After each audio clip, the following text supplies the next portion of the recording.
আসসালামু আলাইকুম বন্ধুগণ, সকলে কেমন আছেন? আশা করছি আল্লাহর অশেষ রহমতে ভালো আছেন।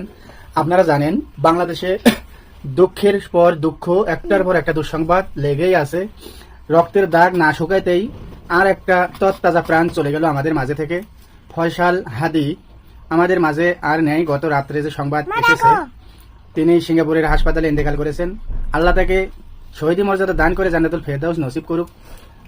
আর যুগে যুগে এই ধরনের হাদি, এক হাদি চলে গেছে আর লক্ষ হাদি বাংলাদেশে জন্মুক, এই কামনা করি। হাসিনার আমলেও এরকম যার জনপ্রিয়তা বেড়ে যাইতো, যার সম্মান বেড়ে যাইতো, তখন তাকে দুনিয়ার থেকে সরে দেওয়া হয়তো।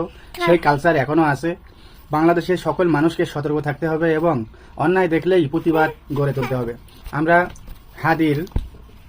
হাদিকে যেন আল্লাহ শহীদ মর্যাদা দান করে জান্নাতুল ফেরদাউস নসিব করেন। চলুন কালকে থেকে যে আন্দোলন হচ্ছে সেগুলো আমরা দেখে আসি। সংসদে সংসদে রাজপথে রাজপথে দিল্লি থেকে পিন্ডি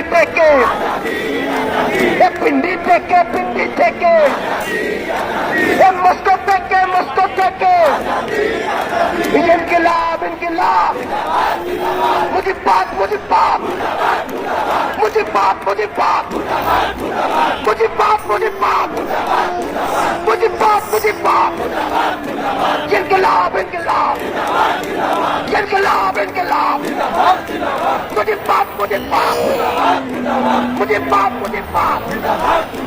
इनकलाब इनकलाब इनकलाब इनकलाब ये तय करने के बाद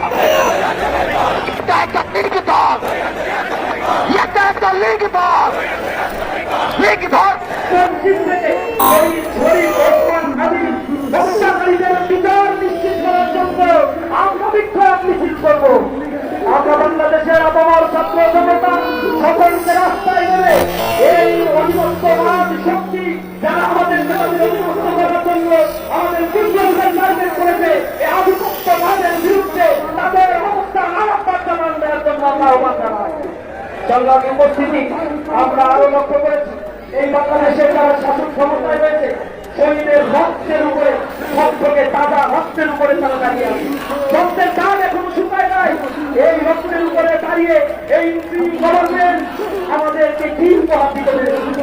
আমরা যখন দেখেছি হত্যাকারী হত্যা করেছে, এর পরে দীর্ঘ এক সপ্তাহ বাড়ি দিয়ে চলে গেল, কিন্তু এই হত্যাকাণ্ডের সাথে জড়িত তাদেরকে গ্রেফতার করা হয় নাই।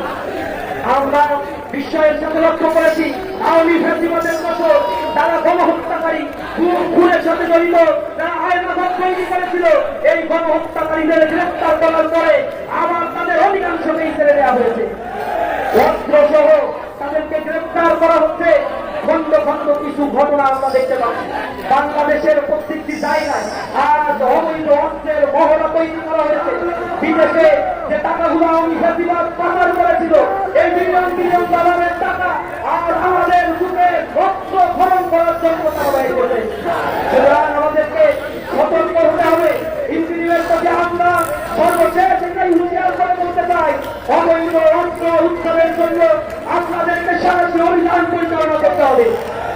এদেশের বিপ্লবীদের জনগণের জান মালের নিরাপত্তা দেওয়ার দায়িত্ব আপনাদের। আপনাদেরকে বিনা কারণে ট্যাক্সের টাকা দিয়ে মানুষ বসে না।